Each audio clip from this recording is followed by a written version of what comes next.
नमस्कार दोस्तों, मैं अशोक सिंह राजावत स्वागत करता हूं आपका वेदांत क्लासेज में। दोस्तों, जो आज की क्लास रहेगी हमारी वो रहेगी वसा के ऊपर। किसके ऊपर? वसा के ऊपर। आज हम जो जितने भी क्वेश्चन करेंगे, जितने सोल्व करेंगे, तो जितने भी फैक्ट जानेंगे वसा के बारे में, जो भी फैक्ट है वो हम शुरू करेंगे आज। तो पिछले क्लासों के अंदर हमने कार्बोहाइड्रेट कंप्लीट कर लिया था, प्रोटीन कंप्लीट कर लिया था, और आज के वीडियो के अंदर रहेगी हमारी फैट वसा। तो देखते हैं वसा क्या होती है। देखो, वसा एक कैसा पदार्थ है? कार्बनिक पदार्थ। कैसा पदार्थ है? कार्बनिक पदार्थ है। वसा कार्बनिक पदार्थ होता है। कैसा पदार्थ है? कार्बनिक पदार्थ है। अब आप कैसे पहचानोगे कि वसा कार्बनिक पदार्थ है या अकार्बनिक पदार्थ है?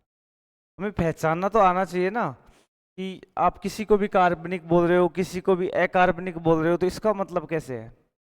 भाई, आप फैट वगैरह को जलाते हो, जैसे आपके घी मतलब घर के अंदर हमारे उसके अंदर कभी कभी देखते हैं दूध वगैरह होता है, घी होता है। वो क्या होता है?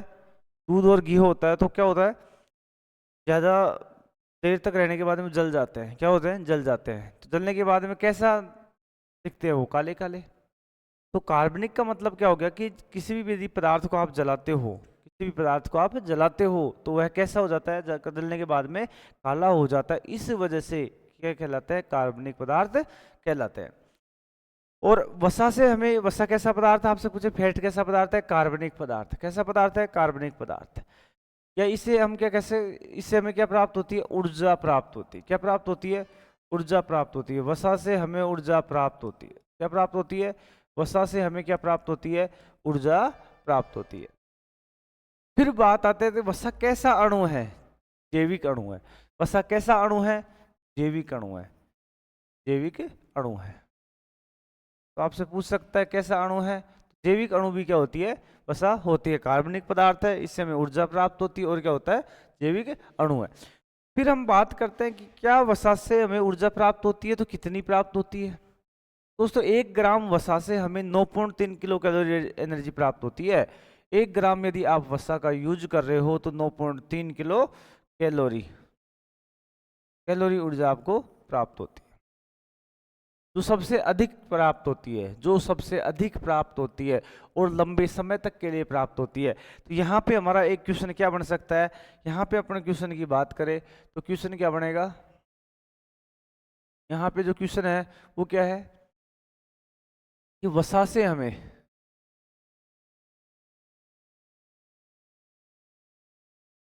निम्न में से निम्न में से सर्वाधिक ऊर्जा निम्न में से सर्वाधिक ऊर्जा प्राप्त होती है। निम्न में से सर्वाधिक ऊर्जा प्राप्त, पहला हमारा दे दिया प्रोटीन।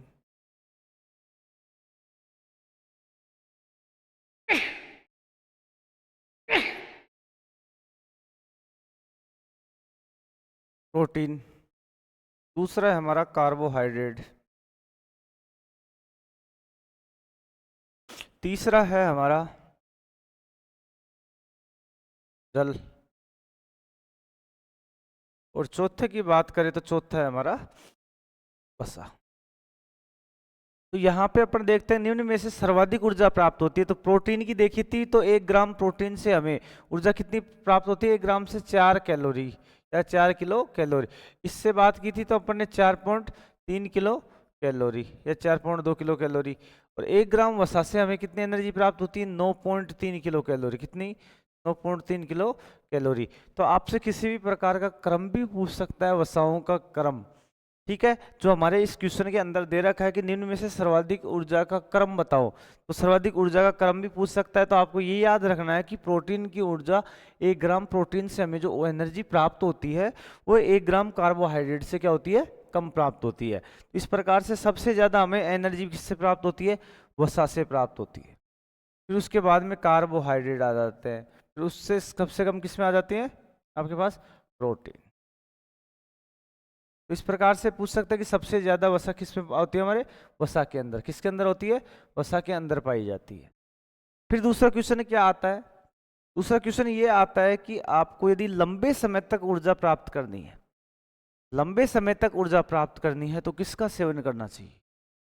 दोस्तों शादी ब्याह वगैरह में जाते हैं तो उसके अंदर जाते हैं तो सबकी पसंद यही होती है कि जितना भी आइटम बना हुआ है वहाँ पे उस आइटम को चेक किया जाए।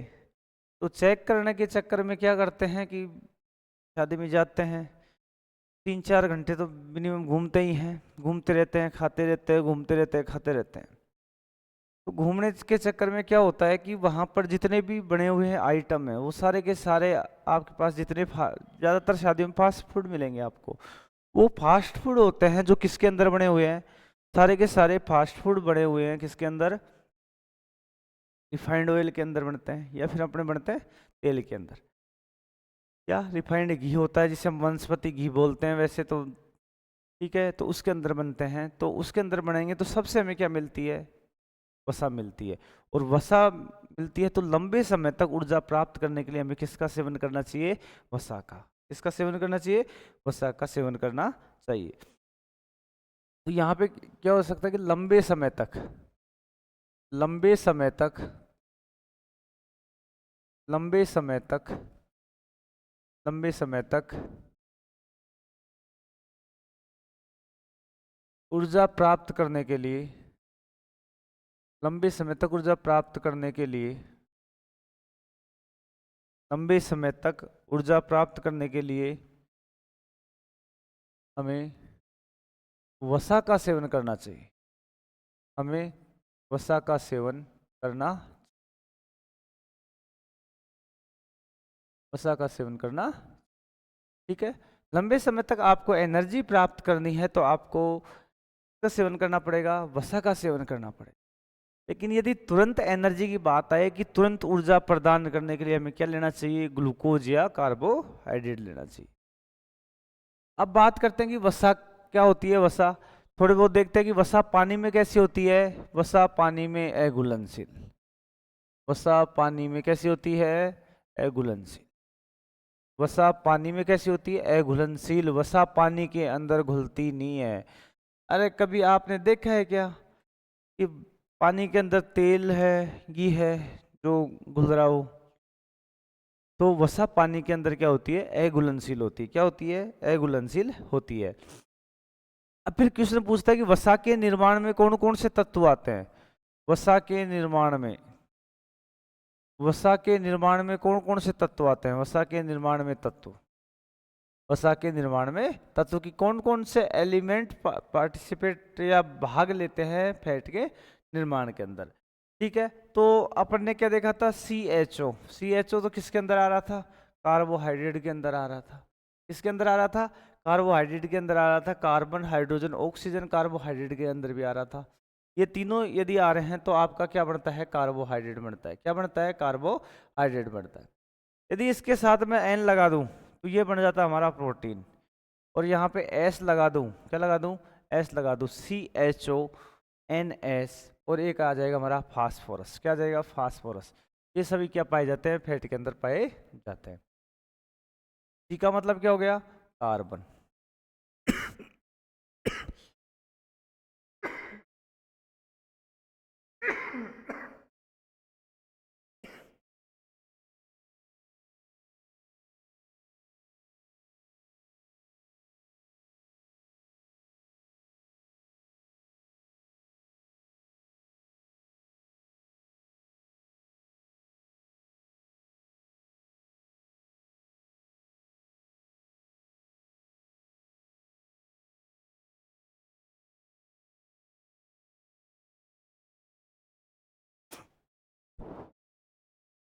देखिए दोस्तों, वसा के निर्माण में कौन कौन से एलिमेंट्स आते हैं।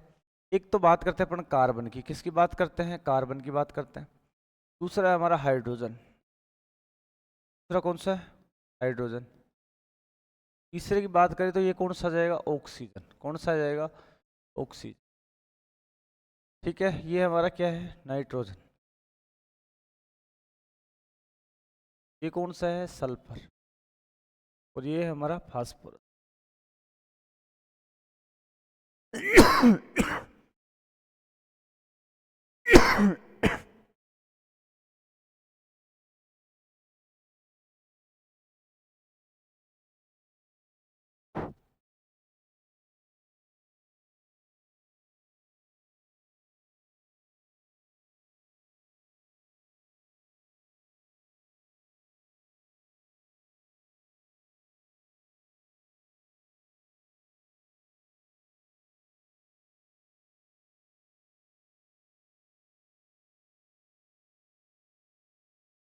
तो वसा के निर्माण में कौन कौन से तत्व आते हैं?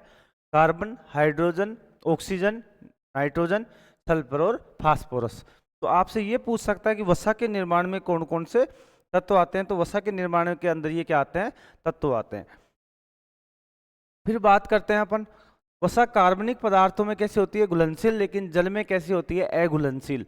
यहाँ पे आप क्या लिख सकते हो कि आपसे पूछे कि वसा किसके अंदर घुलनशील होती है, तो वसा कार्बनिक पदार्थों में,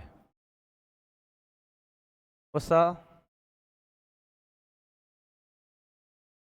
कार्बनिक पदार्थों में, वसा कार्बनिक पदार्थों में कैसी होती है? पदार्थों में घुलनशील होती है।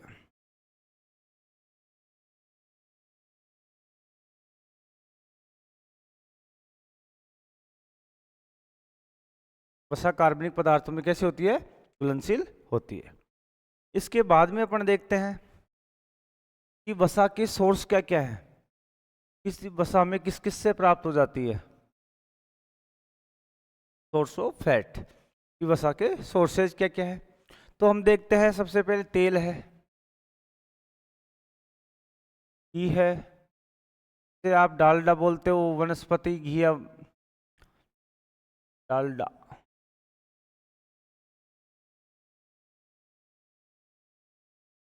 से बोलते हैं वनस्पति घी या वनस्पति तेल के नाम से भी जाना जाता है।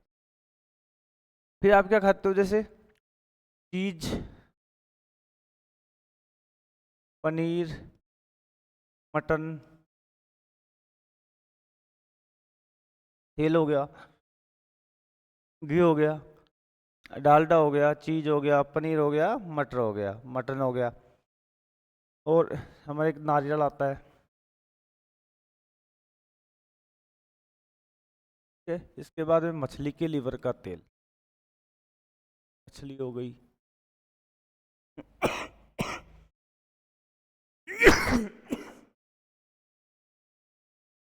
मछली के लीवर का तेल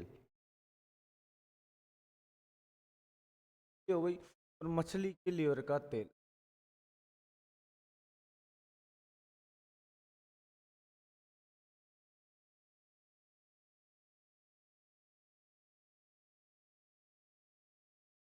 इनसे हमें क्या प्राप्त होती है? फैट प्राप्त होती है, वसा प्राप्त होती है। अब अपन देखें कि वसा कार्य क्या क्या करती है। कोई वसा का कुछ ना कुछ कार्य तो होगा ना, तो वसा कार्य क्या क्या करती है? तो वसा के कार्य की बात करें तो वसा वर्क ऑफ फैट अपन देख सकते हैं, या कह सकते हैं अपन वसा के कार्य, वसा के कार्य। तो वसा से हमें क्या प्राप्त होती है? वसा से हमें ऊर्जा प्राप्त होती है। क्या प्राप्त होती है? वसा से हमें ऊर्जा प्राप्त होती है। क्या प्राप्त होती है? ऊर्जा प्राप्त होती है। वसा हमें क्या देती है? ऊर्जा प्रदान कर देती है। और वसा से हमें क्या होता है कि लंबे समय तक हमें ऊर्जा प्राप्त करने की आवश्यकता नहीं होती। यदि आपने फैट ले रखा है तो हमें लंबे समय तक ऊर्जा प्राप्त करने की आवश्यकता नहीं होती है। और हमारी त्वचा को कैसी बनाती है? ये वाटर प्रूफ बनाती है। क्या बनाती है? वाटर प्रूफ बनाती है। क्या करती है? वाटर प्रूफ बनाती है। वसा हमारे मुलायम अंगों की क्या करती है? सुरक्षा करती है। हमारे जो मुलायम अंग है, इन मुलायम अंगों की क्या करती है? सुरक्षा करती है। ये वसा के कार्य हो जाती है। एनर्जी प्रदान करती है, हमारी त्वचा को वाटर प्रूफ बनाती है, और हमारे मुलायम अंगों क्या करती है? क्या करती है मुलायम अंगों का? मुलायम अंगों को क्या करती है? सुरक्षा प्रदान करती है। फिर इसके बाद में आता है कि वसा का क्या होता है? पाचन होता है, अवशोषण होता है, पायसीकरण होता है। क्वेश्चन आएगा कि वसा का होता है, वसा का होता है के अंदर पहला आ जाएगा पाचन, दूसरा आ जाएगा अवशोषण, तीसरा आ जाएगा पायसीकरण।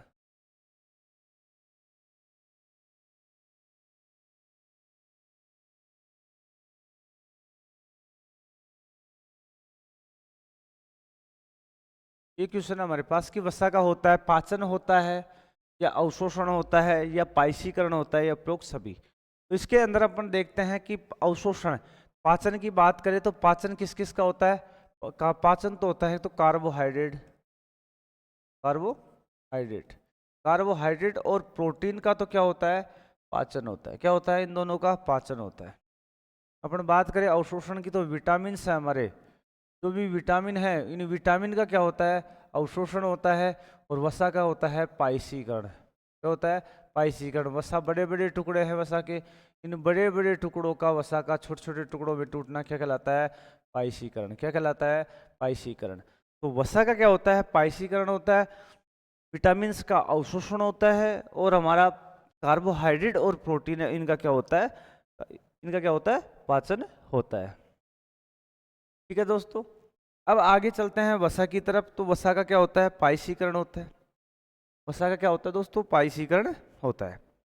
और कौन करता है पाइसीकरण में, पित्तरस करता है। कौन सा करता है, पित्तरस करता है। ये भी जानकारी हमें याद रखनी है, वसा का पाइसीकरण कौन करता है, पित्तरस करता है। और एंजाइम की बात आ जाए तो कौन सा एंजाइम करता है, तो लाइपेज एंजाइम। कौन सा एंजाइम, लाइपेज एंजाइम। मतलब अपन कह सकते हैं कि पित्तरस व लाइपेज एंजाइम मिलकर वसा के क्या करते हैं, टुकड़े करते हैं। फिर बात आती है कि हमें प्रतिदिन कितनी फैट की आवश्यकता होती है। तो हमें प्रतिदिन 40 से 70 ग्राम फैट की क्या होती है, आवश्यकता होती है। हमें प्रतिदिन 40 से 70 ग्राम पर डे किसकी आवश्यकता होती है, फैट की आवश्यकता होती है। हमें 40 से 70 ग्राम प्रतिदिन किसकी आवश्यकता होती है, फैट की आवश्यकता होती है। तो ये थी फैट के बारे में नॉर्मल जानकारी। लेकिन यहाँ पे अपन देखते हैं वसा के प्रकार। ठीक है, किसके प्रकार देखते हैं, वसा के प्रकार। फिर एक क्वेश्चन आता है कि वसा का संश्लेषण कहाँ पे होता है, जो आर्टिफिशियल वगैरह वसा होती है। तो वसा का संश्लेषण कहाँ पे होता है, माइट्रोकॉन्ड्रिया में। कहाँ पे होता है, माइट्रोकॉन्ड्रिया में होता है। अपन बात करते हैं कि वसा कितने प्रकार की होती है। वसा कितनी प्रकार की होती है, तो वसा के वैसे 3 प्रकार होते हैं। वसा के कितने प्रकार होते हैं, 3 प्रकार के होते हैं, है ना। वसा के प्रकार, तो वसा के प्रकार की बात करें तो वसा के प्रकार, तो वसा के अपन कितने प्रकार पढ़ेंगे। वसा के लगभग अपने पास 3 प्रकार होते हैं। कितने प्रकार होते हैं, 3 प्रकार। एक तो होती है कि सरल वसा। क्या होती है, सरल वसा। एक होती है सरल वसा। सरल वसा, इस सरल वसा किसे कहेंगे, ऐसी वसा जो वसीय अमल से मिलकर बनी होती हो, जिसका निर्माण किससे हुआ हो, वसीय अमल से हुआ हो। किससे हुआ हो, वसीय अमल से होता है, मिलकर निर्माण होता है, उसे क्या कहते हैं, सरल वसा कहते हैं। क्या कहते हैं दोस्तों, सरल वसा कहते हैं। ठीक है, तो इस वसीय अमल के आधार पर हम इसको बांटते हैं 2 प्रकार का। इसमें एक तो आती है संतृप्त वसा। क्या आती है, संतृप्त वसीय अमल कह सकते हैं, या संतृप्त वसा कह सकते हैं, या कह सकते हैं असंतृप्त। क्या कह सकते हैं, असंतृप्त वसा। तो यहाँ हमारी कितने प्रकार की वसा होती है, संतृप्त और असंतृप्त। संतृप्त और असंतृप्त वसा।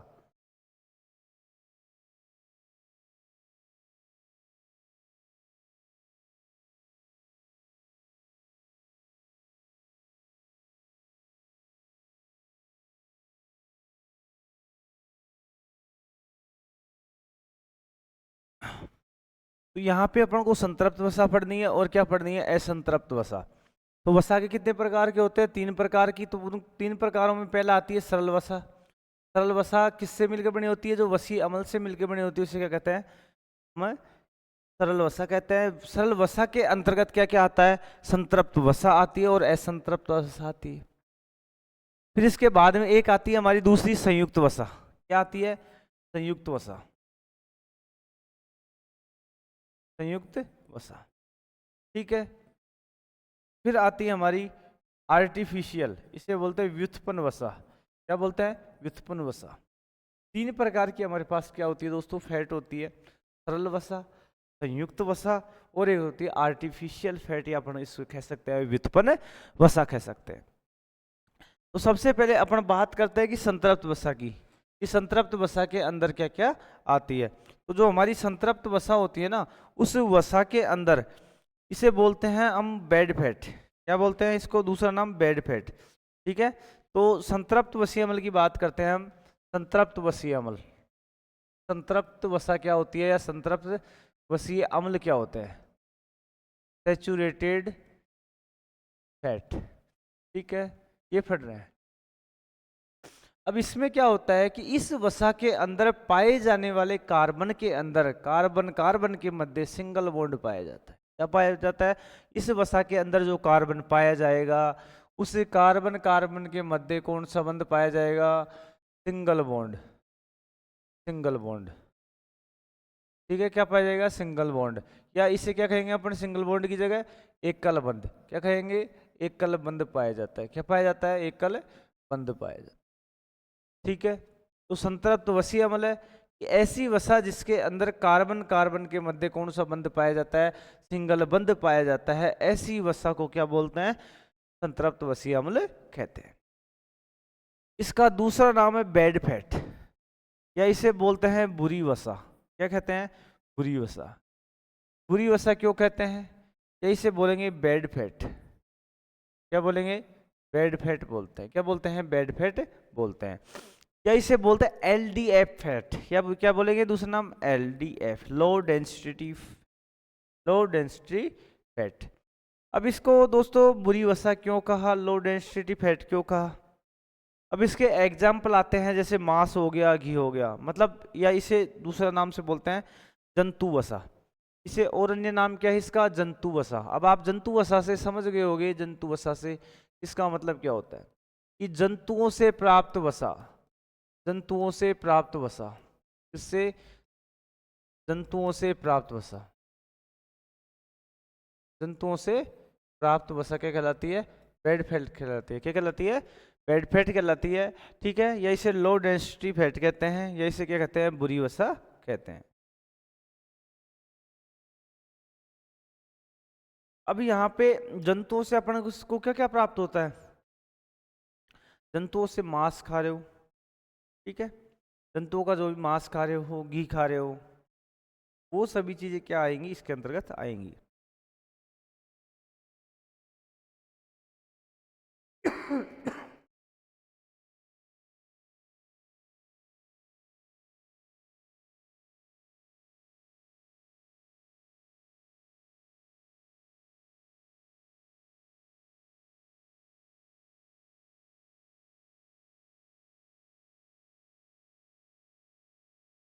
संतृप्त वसी अम्ल को क्या क्या कहते हैं?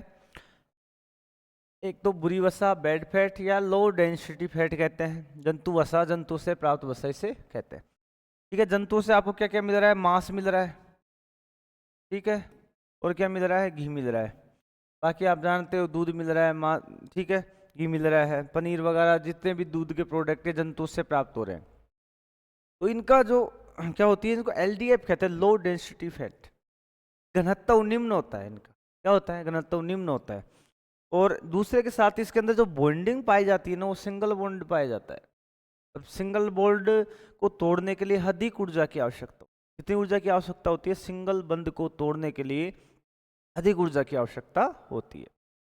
तो इसको अधिक ऊर्जा देंगे तब जाके ही ये टूटेगा सिंगल बॉन्ड।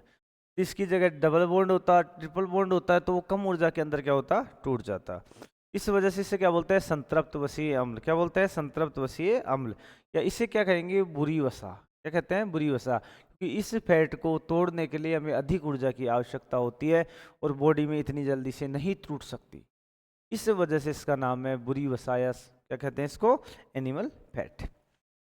ठीक है, तो जो जंतुओं से आपको जो प्रोडक्ट प्राप्त होता है वो कहलाता है संतृप्त वसीय अम्ल। क्या कहलाता है?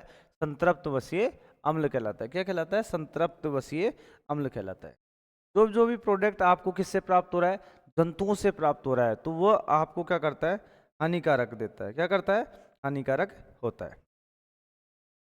इसके बारे में अपने चलती है फिर असंतृप्त। इसको इंग्लिश में बोलते हैं सैचुरेटेड, ठीक है, और इसको बोलेंगे अनसैचुरेटेड। ठीक है, तो दूसरी आती है असंतृप्त। क्या चलती है? असंतृप्त वसीय अम्ल।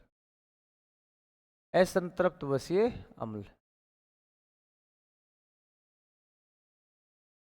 असंतृप्त वसीय अम्ल का मतलब क्या होता है कि ऐसी वसा जिसके अंदर जो कार्बन होता है उस कार्बन के अंदर डबल या ट्रिपल बॉन्ड पाया जाता है।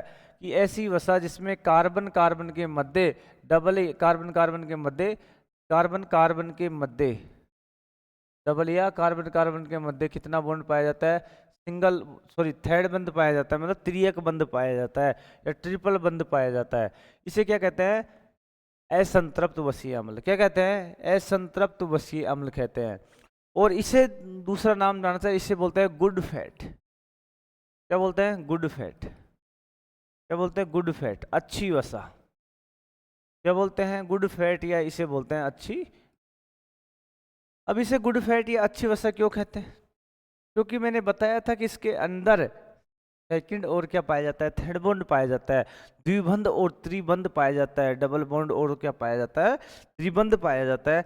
इस वजह से इसके अंदर क्या होगा? एक तो HDF, इसका अंदर जो हाई डेंसिटी फैट हो जाता है, ये उच्च घनत्व वाला क्या हो जाता है? फैट हो जाता है। ठीक है। जिस वजह से इसके अंदर जो बॉन्ड होते हैं, उन बॉन्डों को तोड़ने के लिए हमें कम ऊर्जा की आवश्यकता होती है, और इस वसा का पाइसीकरण क्या हो जाता है? अच्छे तरीके से हो जाता है। इस वजह से इसे क्या कहते हैं? इस वजह से इसे क्या कहते हैं? गुड फैट कहते हैं। क्या कहते हैं? गुड फैट कहते हैं। और ये अच्छी वसा है, या इसको HDF भी कहते हैं। क्या कहते हैं? HDF। ठीक है। और ये वसा हम इसे बोलते हैं प्लांट फैट। क्या बोलते हैं? Plant fat. और ये हमें किससे प्राप्त होती है? प्लांट से प्राप्त होती है। किससे प्राप्त होती है? प्लांट से प्राप्त होती है। पेड़ पौधों से जो आपको तेल मिल रहा है, तो पेड़ पौधों से आपको क्या मिल रहा है? तेल वगैरह मिल रहा है, वो क्या कहलाता है? हमारे अच्छी वसा। तो हमें जितना भी तेल वगैरह चाहिए, तो जो पेड़ पौधों से हमें प्राप्त हो रहा है। ठीक है। तो जैसे पेड़ पौधों के अंदर कौन कौन सा प्राप्त होता है? जैसे आपके सरसों का तेल। ठीक है, सरसों का तेल। आंवले का तेल खूब आता है, आंवले का तेल। ठीक है। तिल का तेल।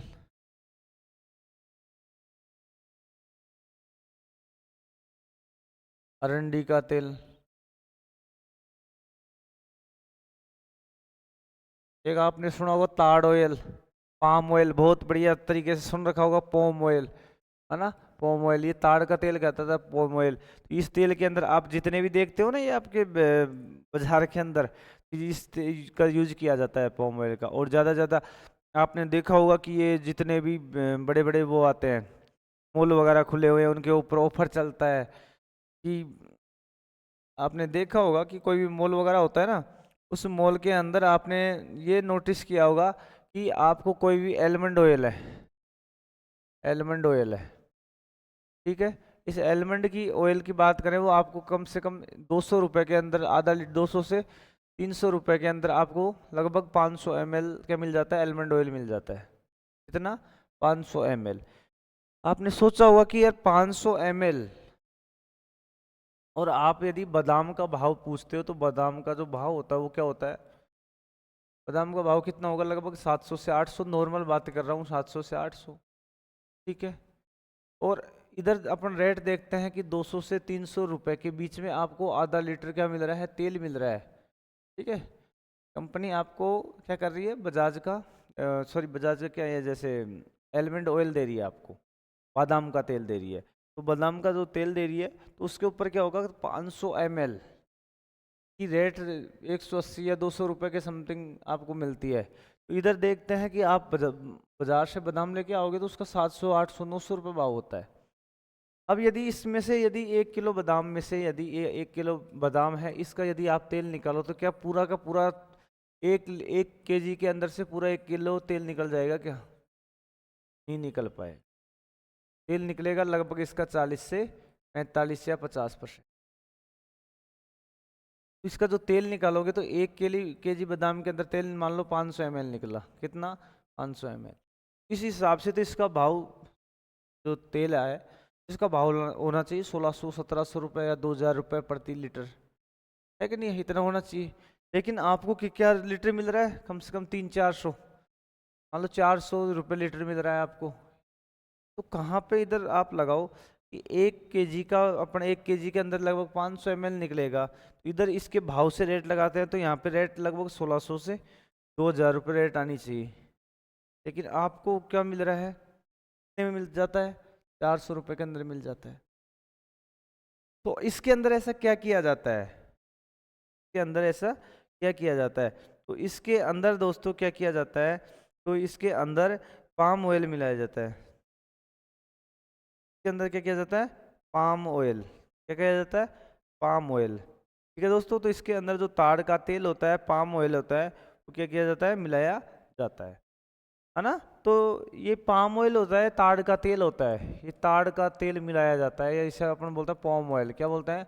पॉम ऑयल मिलाया जाता है। तो आपने देखा होगा कि आप जितना वगैरह तेल वगैरह लगाते हो जिसके अंदर पे पॉम ऑयल मिलाया जाता है, तब जाके इन कंपनियों की बचत होती है और आप खुशी से झूम उठते हो कि मेरे को इतना सस्ता आ रहा है। सस्ता कुछ नहीं आ रहा, उसके अंदर क्वालिटी नहीं आ रही है। इस वजह से कहते हैं देखो, गाँव का खान पान बहुत अच्छा होता है। चलो, यहाँ पे अपन बात करते हैं। तो ये हमारी हो गई असंतृप्त वसीय अम्ल की हो गई। ठीक है, तो असंतृप्त वसीय अम्ल है, इसके अंदर क्या हुआ? कितने बॉन्ड पाए जाते हैं? असंतृप्त वसीय अम्ल के अंदर सेकंड बॉन्ड पाया जाएगा, मतलब द्विबंध पाया जाता है, और क्या पाया जाता है? ट्रिपल बॉन्ड पाया जाता है। इस वजह से इसे क्या बोलते हैं? गुड फैट कहते हैं। क्या कहते हैं? गुड फैट कहते हैं, और अच्छी वसा कहते हैं। मतलब सीधी सी बात है, जितने भी पेड़ पौधों से जो तेल वगैरह आ रहा है वो आपके लिए, बॉडी के लिए अच्छा होता है। और जितनी आप जंतुओं की चीजें खा रहे हो, मांस खा रहे हो, मटन खा रहे हो, चिकन खा रहे हो, ठीक है, और इन जैसे अपन घी वगैरह भी खाते हैं, तो ये हमारे क्या कहलाते हैं? बैड फैट के अंदर आती है। किसके अंदर आती है? Bad fat. ये हमारे शरीर के लिए क्या होती है? हानिकारक होती है। लेकिन जो पेड़ पौधों से हमें प्राप्त होती है असंतृप्त वसीय अम्ल, वो हमारे शरीर के लिए क्या होती है? अच्छी होती है। फिर आती है कि दोस्तों इतना हो गया है, फिर एक वर्ड आता है कि घी क्या होता है?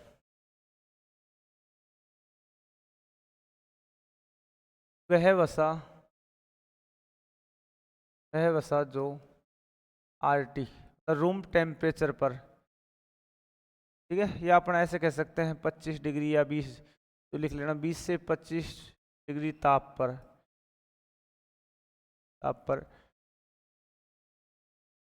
ठोस अवस्था में हो। कौन सी? ठोस अवस्था में रहती हो, कि वह वसा तो 20 से 25 डिग्री ताप पर ठोस अवस्था में रहती हो, समय रहे, तो क्या कहलाता है? वो घी कहलाता है। अपन इसकी बात कर सकते हैं कि जो रूम टेम्परेचर के ऊपर, जो रूम टेम्परेचर के ऊपर इसमें रहता है, जो रूम टेम्परेचर के ऊपर, जो रूम टेम्परेचर के ऊपर क्या होता है? जो रूम टेम्परेचर के ऊपर क्या रहता है? ठोस अवस्था के अंदर होता है, वो हमारा क्या कहलाता है? घी कहलाता है। या अपन कह सकते हैं जो कमरे के ताप पर ठोस अवस्था में पाया जाता है, घी कहलाता है। और जो रूम टेम्परेचर पर या 20 से 25 डिग्री तापमान पर, 20 से 25 डिग्री ताप पर कौन सी अवस्था में रहता है? लिक्विड अवस्था में रहता है, द्रव अवस्था में रहता है। कौन सी अवस्था में? द्रव अवस्था में रहता है, लिक्विड अवस्था में रहता है। ठीक है, उसे क्या कहते हैं अपन? तेल कहते हैं। क्या कहते हैं? तेल कहते हैं। तो याद होना चाहिए तेल क्या होता है और घी क्या होता है। जो कमरे के ताप पर ठोस अवस्था में पाया जाता है, घी कहलाता है। और जो कमरे के ताप पर कौन सी अवस्था में पाया जाता है? तरल अवस्था में पाया जाता है, या अपन कह सकते हैं द्रव अवस्था में पाया जाता है। क्या कहलाता है? तेल कहलाता है।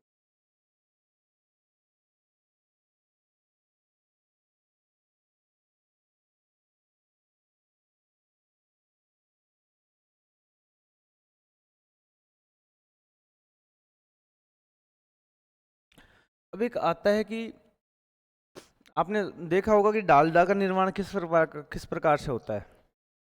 जो डालडा होता है उसका निर्माण किस प्रकार से होता है? तो हमने देखा कि जो डालडा वगैरह असंतृप्त वसीय अम्ल, असंतृप्त वसीय अम्ल, ठीक है, असंतृप्त वसीय अम्ल में पढ़ा था अपन ने कि जो पादपों से प्राप्त होता है, मतलब इसे बोलते हैं अपन वनस्पति तेल। क्या बोलते हैं? वनस्पति तेल। ठीक है, वनस्पति तेल। क्या पढ़ेंगे? वनस्पति तेल, जो हमें किससे प्राप्त होता है? पादपों से प्राप्त होता है। इसको हाइड्रोजनीकरण अभिक्रिया, हाइड्रोजनीकरण अभिक्रिया,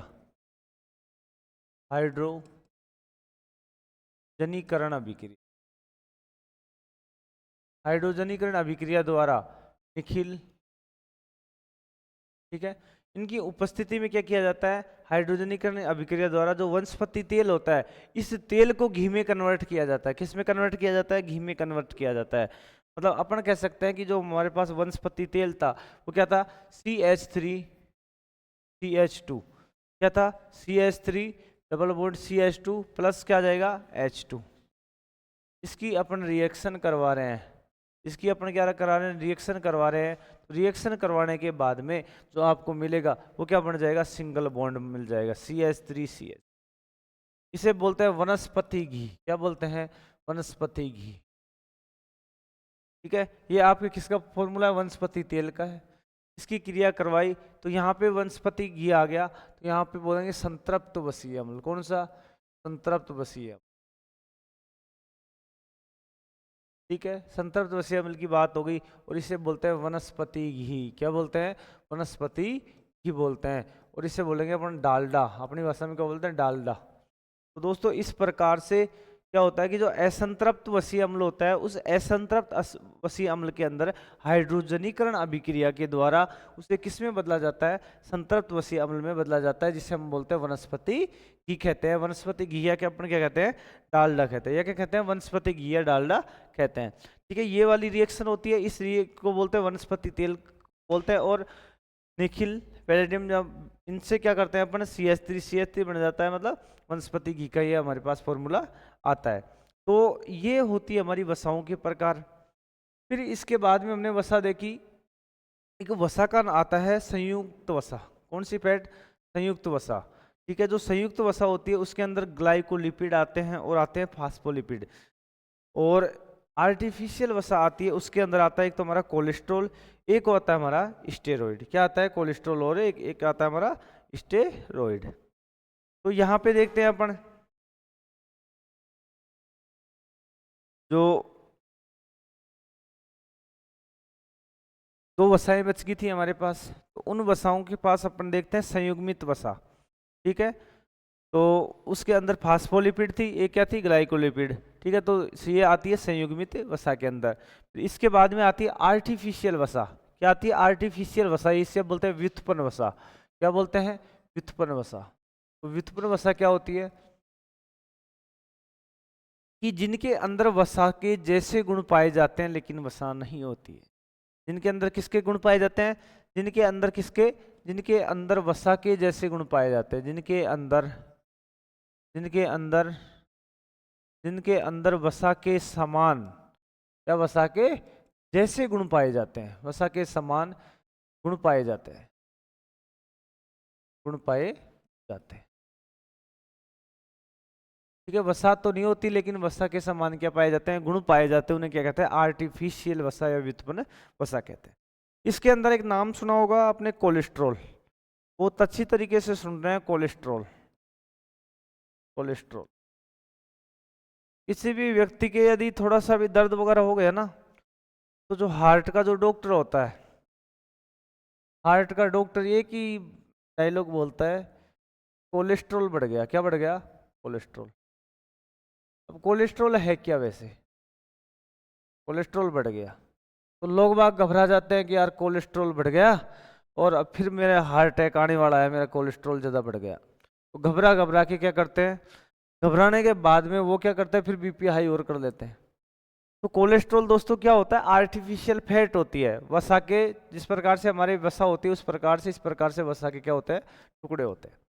अब ये क्या करते हैं, जो हमारी नसों के अंदर, इस प्रकार से हमारी नसें हैं, इन नसों के अंदर क्या करते हैं, ये कोलेस्ट्रॉल क्या करेगा, ये आर्टिफिशियल। अब मैंने बताया था कि इस कोलेस्ट्रॉल से विटामिन डी का भी निर्माण होता है। किसका निर्माण होता है, विटामिन डी का।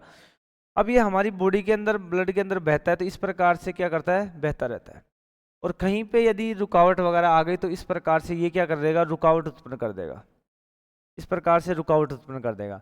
अब यदि आपने फैट वगैरह, फास्ट फूड वगैरह ज़्यादा खाना नहीं छोड़ा तो आपकी बॉडी के अंदर क्या होगा, ये कोलेस्ट्रॉल धीरे धीरे जमता रहेगा। इस प्रकार से, इस प्रकार से आपकी बॉडी के अंदर क्या रहेगा, जमता हुआ स्टार्ट हो जाएगा। इस प्रकार से ये जमने लग जाएगा, ये आपकी बॉडी के अंदर इस प्रकार से जमने लग जाएगा।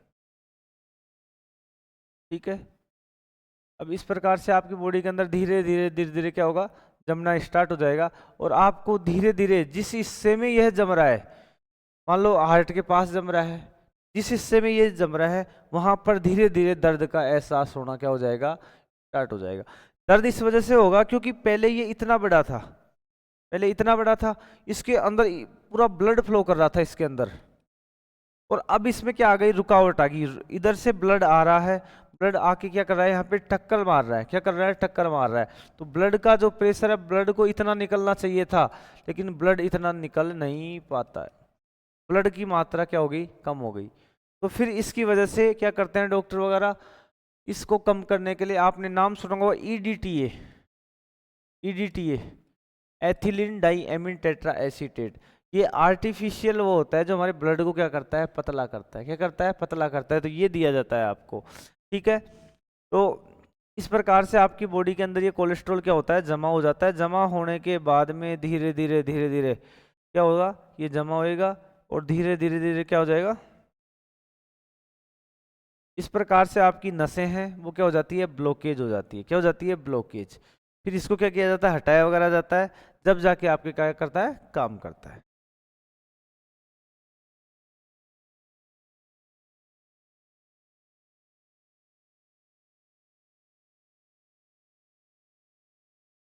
ठीक है, कोलेस्ट्रॉल, ठीक है।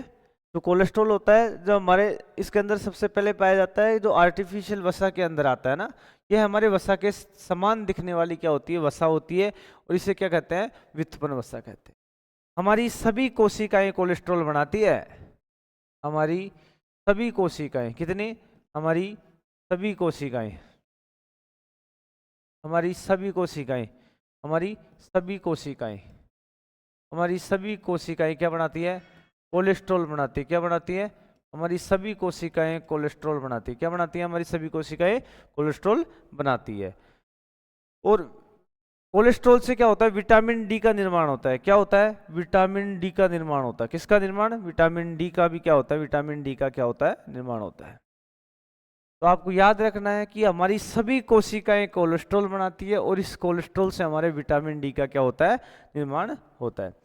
और यह कोलेस्ट्रॉल हमारे दो हार्मोन होते हैं, मेल के अंदर और फीमेल के अंदर, ठीक है। तो मेल के अंदर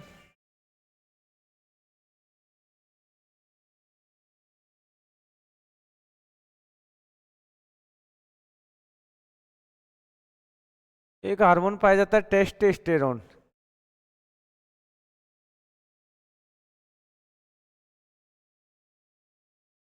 ठीक है।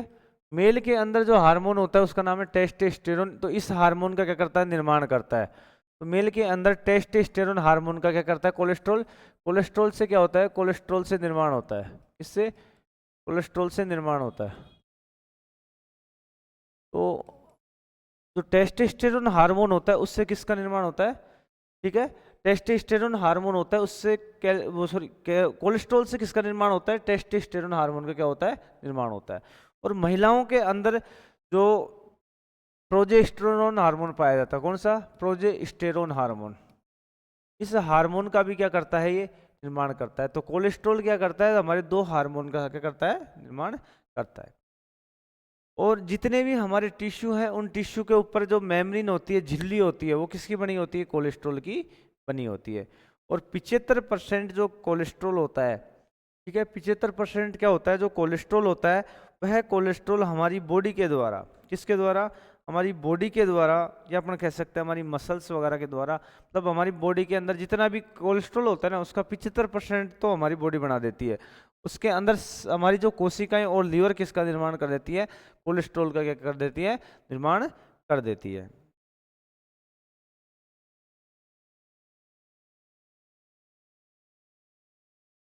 तो दोस्तों ये थी हमारी वसा के ऊपर क्लास। तो एक बार देखते हैं वापिस हमने आज क्या क्या देखा वसा के अंदर।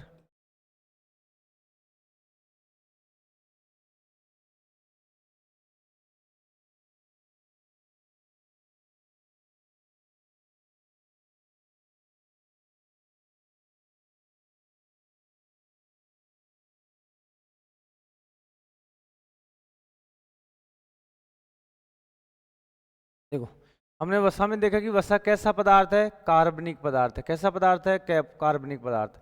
वसा से हमें क्या प्राप्त होती है, एनर्जी प्राप्त होती है। और वसा को बोलते हैं जैविक अणु भी कहते हैं। और 1 ग्राम यदि आप वसा खाओगे तो आपको कितनी एनर्जी प्राप्त हो जाती है, 9.3 किलो कैलोरी एनर्जी प्राप्त हो जाती है। मतलब मैंने क्वेश्चन कराया था कि हमें सर्वाधिक ऊर्जा किससे प्राप्त होती है, हमें सर्वाधिक ऊर्जा किससे प्राप्त होती है।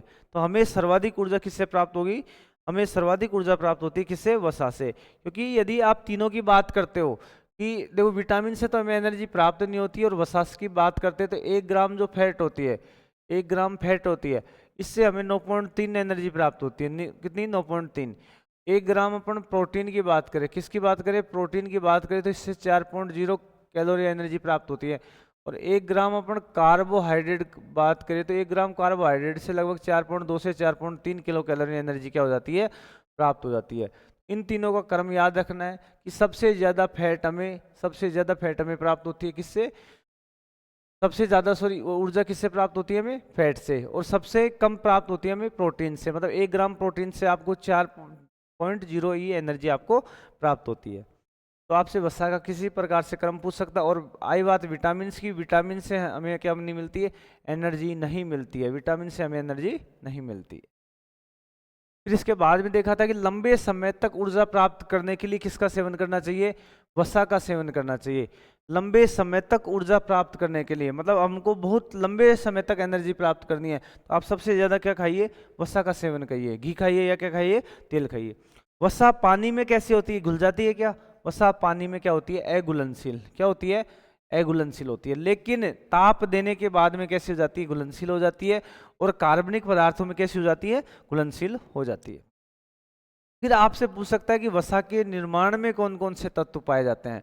तो वसा के निर्माण के अंदर carbon, hydrogen, oxygen, nitrogen, sulphur और फास्फोरस, ये 5-6 यौगिक है। ठीक है, मैंने इतना बताया था कि CHO ये किसके अंदर पाए जाते हैं? ये आ जाएंगे तो आपको बताना है क्या? कार्बोहाइड्रेट। आपसे पूछे कार्बोहाइड्रेट के अंदर क्या क्या पाया जाता है, तो कार्बन, हाइड्रोजन और ऑक्सीजन कार्बोहाइड्रेट के अंदर पाया जाता है। फिर मैंने बताया था कि यदि आपसे प्रोटीन पूछे कि प्रोटीन के अंदर क्या क्या पाया जाता है, तो प्रोटीन की बात करें तो प्रोटीन के अंदर यहाँ पे आ जाएगा नाइट्रोजन। क्या जाएगा? नाइट्रोजन आ जाएगा।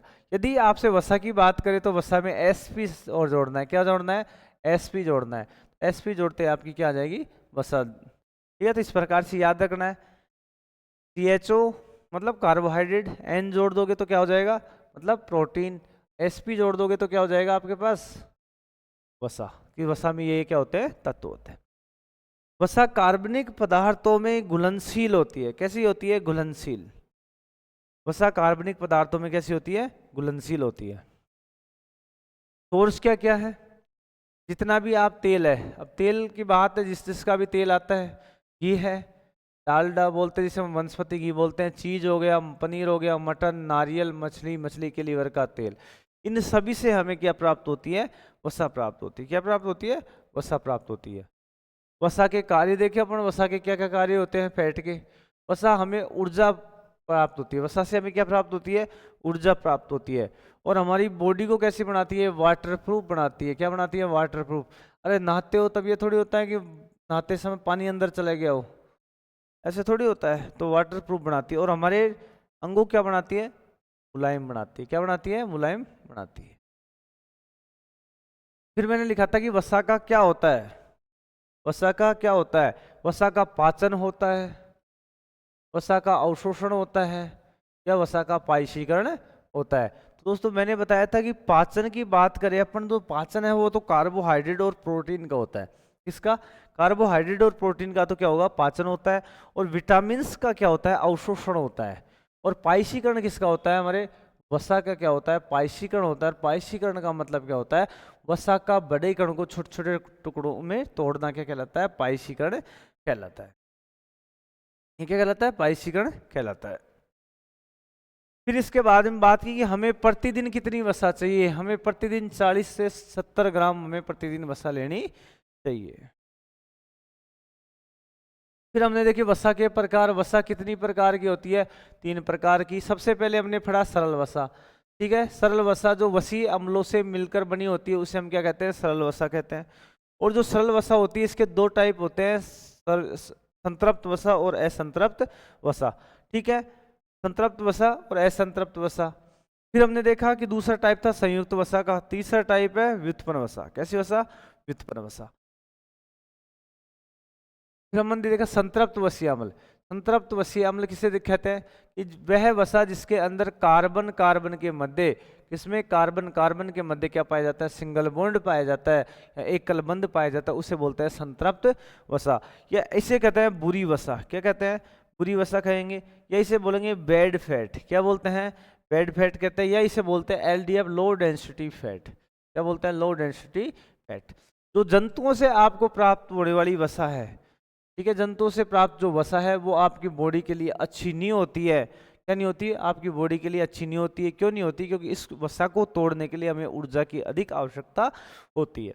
हमारी बॉडी में मतलब वैसे टूटती नहीं है आसानी से, जिस वजह से ये वसा क्या कहलाती है, बैड फैट कहलाती है। क्या कहलाती है, बैड फैट कहलाती है। ठीक है, जंतुओं से प्राप्त होती है मांस और घी। ठीक है, मांस और घी हो गए। अब इसको लो डेंसिटी फैट कहते हैं। क्या कहते हैं, लो डेंसिटी फैट कहते हैं। क्या कहते हैं, लो डेंसिटी फैट कहते हैं। फिर आगे चलते हैं अपन असंतृप्त वसीय अम्ल। क्या चलता है, असंतृप्त वसीय अम्ल। वह वसा जिसके अंदर कार्बन कार्बन के मध्य द्विबंध पाया जाता है, या कार्बन कार्बन के मध्य कितना बंध पाया जाता है, ट्रिपल बॉन्ड पाया जाता है।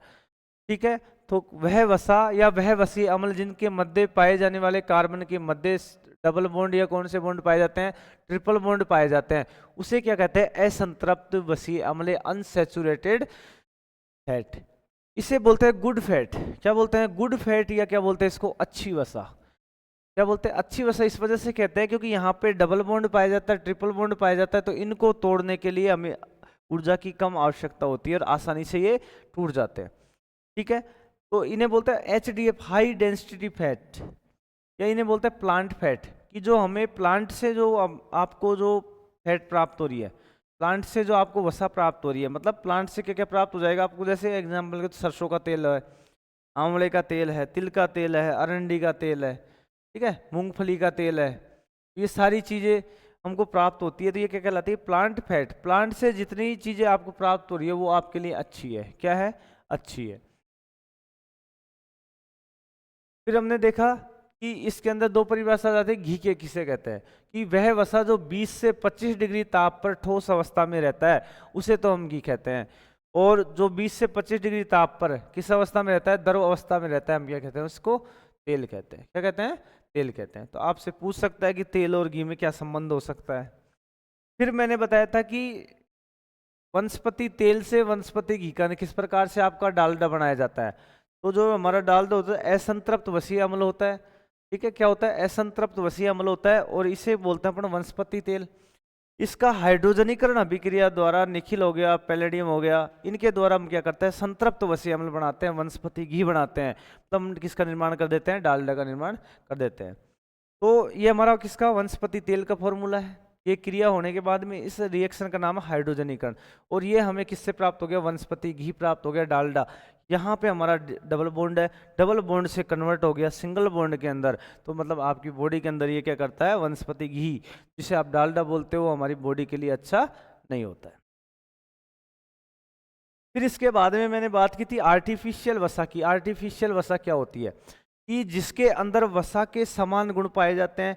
इसमें लिखा था हमने नाम, एक कोलेस्ट्रॉल। क्या नाम था, कोलेस्ट्रॉल।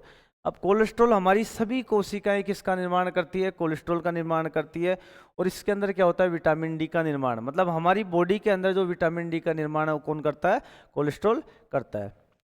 फिर मैंने बताया था कि यह दो प्रकार के हार्मोन का निर्माण करता है, टेस्टोस्टेरोन और प्रोजेस्टेरोन हार्मोन का क्या करता है, निर्माण करता है। ठीक है,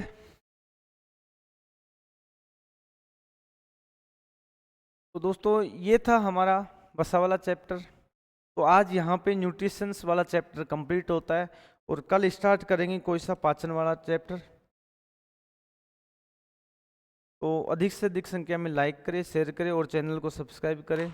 धन्यवाद।